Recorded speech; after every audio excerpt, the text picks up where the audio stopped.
Agora, um desafio. Adoro desafios. Responda rápido. Quantas árvores existem no Brasil? Difícil, hein? E no mundo todo? Será que alguém já parou para contar? Olha, tem gente que já fez isso sim, viu? No ano passado, foi feito um censo global das árvores a partir de imagens de satélite. O estudo foi comandado pela Universidade de Yale, nos Estados Unidos. Os pesquisadores chegaram à conclusão que temos pouco mais de 3 trilhões de árvores no mundo. Fazendo um cálculo rápido, isso significa 422 árvores por pessoa. Parece muito, né? Mas não é não. Nos séculos passados, a presença do verde no planeta era muito maior.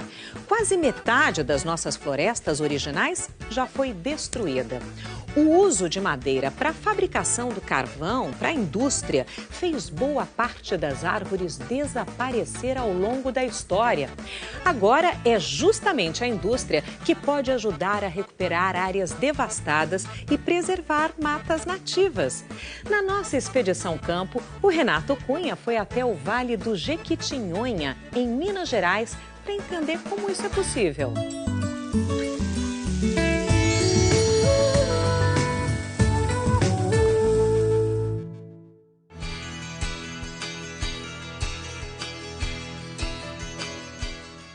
Vale do Jequitinhonha, em Minas Gerais.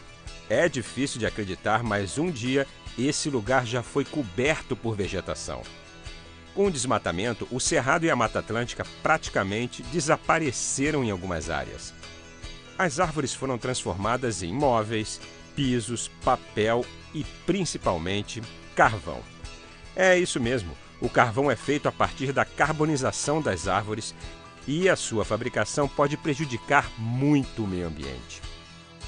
O carvão que a gente utiliza em casa, na churrasqueira, que é parecido com esse aqui que eu estou segurando, ele passa por um processo de carbonização que emite muitos gases poluentes para a atmosfera. Já esse aqui passa por um outro processo muito mais sustentável e que não faz esse tipo de emissão tão poluente para a nossa atmosfera. E é isso que a gente vai conhecer agora com a Expedição ao Campo, que vai até as cidades de Itamarandiba e Capelinha, em Minas Gerais, no Vale do Jequitinhonha, para a gente conferir isso bem de perto. Então você já sabe, vamos botar o pé na estrada.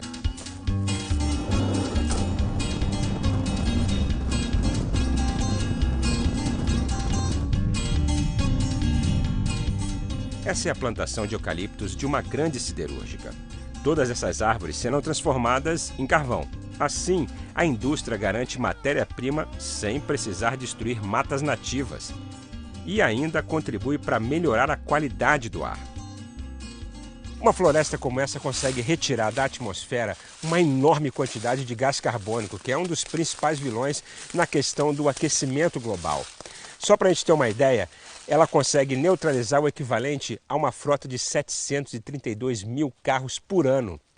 Se a gente for ver e fazer uma comparação, é mais ou menos a frota da cidade de Campinas, em São Paulo, que tem 800 mil carros. É muita coisa. Por que plantar eucalipto aqui nessa região? Bom, primeiramente o eucalipto é uma espécie advinda da Austrália, né? E uma espécie que se adaptou ao nosso país. O plantio de eucalipto hoje ele é muito utilizado, né, para recuperação de áreas degradadas devido às suas características morfológicas, né? Nós podemos visualizar na floresta de eucalipto, né, a serrapilheira, né? Que é essa camada que a gente vê que é tipo um colchão, né? Que exatamente. De folhas e, né? Exatamente. Aqui, ó, né? Esse aqui que serve como um nutriente também, né? Isso, ele proporciona a ciclagem dos nutrientes, isso cria um ciclo, né? Além da conservação do solo, do próprio solo e da água, né? Porque você reduz a evaporação, né, do solo e você permite uma sustentabilidade a longo prazo dos solos. Porque a gente tem uma questão muito delicada quando a gente fala de eucalipto, as pessoas reclamam muito que ele não é uma boa árvore e tal, por causa da água, que ele retém muita água. Isso é meio mito? Como é que é isso?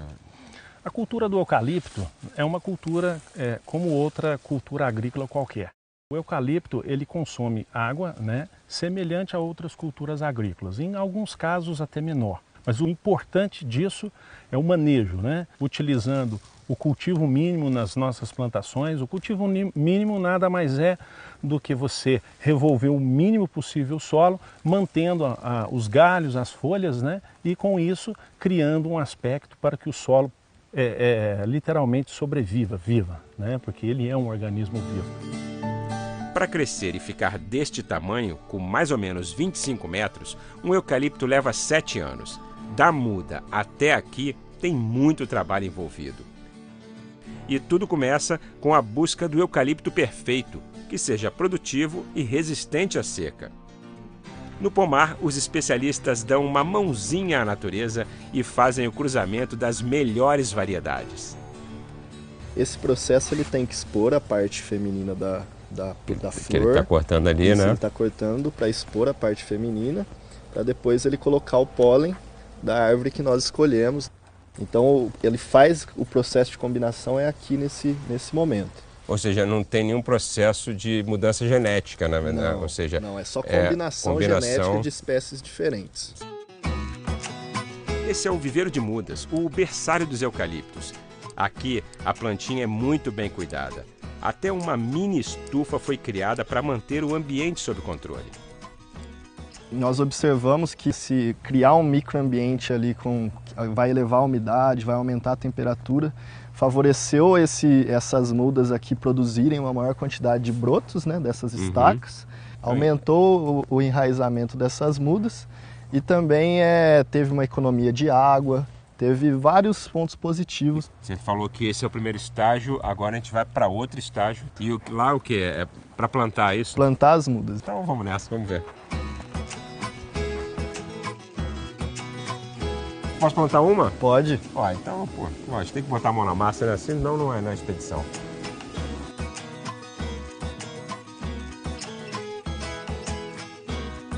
Vou botar aqui. Afunda muito ou não? Afunda mais um pouquinho. Olha aí, tá vendo? Daqui ela vai para onde, Rodolfo? Depois desse processo aqui de plantio das estacas, ela vai para a casa de vegetação. Aí na casa de vegetação é um ambiente que favorece esse enraizamento. E ela fica lá em torno de 30 dias. Depois vai para a plataforma onde elas recebem adubação, recebem água para crescer e depois poder ir para o plantio no campo. Essas aqui, ó, são aquelas mudinhas que a gente viu lá no viveiro, já se transformaram em árvores, estão nesta floresta aqui e agora está na hora da colheita e a gente vai ver essa madeira aí se transformar em carvão vegetal. Vamos ver como funciona.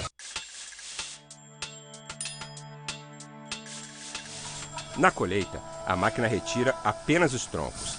As folhas e os galhos são deixados na terra para tornar o solo mais fértil. Depois de secar por 5 meses, a madeira já está pronta para se tornar carvão. Mas aqui, a fabricação não lembra em nada as antigas carvoarias. É aqui que o processo realmente acontece, né, Edmar? Nós controlamos a temperatura, conseguimos carbonizar temperaturas abaixo de 300 graus e isso confere à madeira todas as características físico-químicas que nós buscamos no carvão. Uma nova tecnologia permite fazer carvão sem emitir fumaça e sem prejudicar a saúde dos trabalhadores. Muito legal. Depois que a madeira é colocada no forno, começa o processo de desidratação e carbonização da madeira. Os gases que resultam desse processo, o monóxido de carbono e o metano, ficam dentro do forno e são direcionados para tubulações subterrâneas até uma célula de combustão, onde são totalmente queimados. Da chaminé sai vapor d'água e os gases bastante reduzidos. O carvão vegetal agora parte para abastecer os fornos das siderúrgicas na fabricação do aço. Hoje o Brasil tem quase 8 milhões de hectares de florestas plantadas para atender à indústria. É mais ou menos como 8 milhões de campos de futebol com eucalipto e pinos. Plantar florestas é um bom negócio para as empresas. Assim elas garantem matéria-prima constante, mas pode ser também um bom negócio para todos nós, para o planeta. A Elizabeth Carvalhais é a presidente do IBA, uma associação que reúne várias empresas desse setor. O futuro é esse, Beth, você fazer floresta de replantio, ou seja, florestas replantadas para que essa produção para a indústria não ataque tanto o nosso meio ambiente? O Brasil é pioneiro nisso e esse é o caminho. Quer dizer, o que é que o mundo quer? O mundo quer restringir, não tem como eliminar, mas restringir ou substituir o quanto possível produtos de origem mineral e origem fóssil, que é o que impacta o ambiente horrivelmente. Então, a substituição do carvão mineral pelo carvão vegetal é uma tendência, porque também o mundo vai ter que plantar mais árvores por causa do clima. Sempre que plantam para fins industriais, as empresas também precisam recuperar as florestas nativas da região.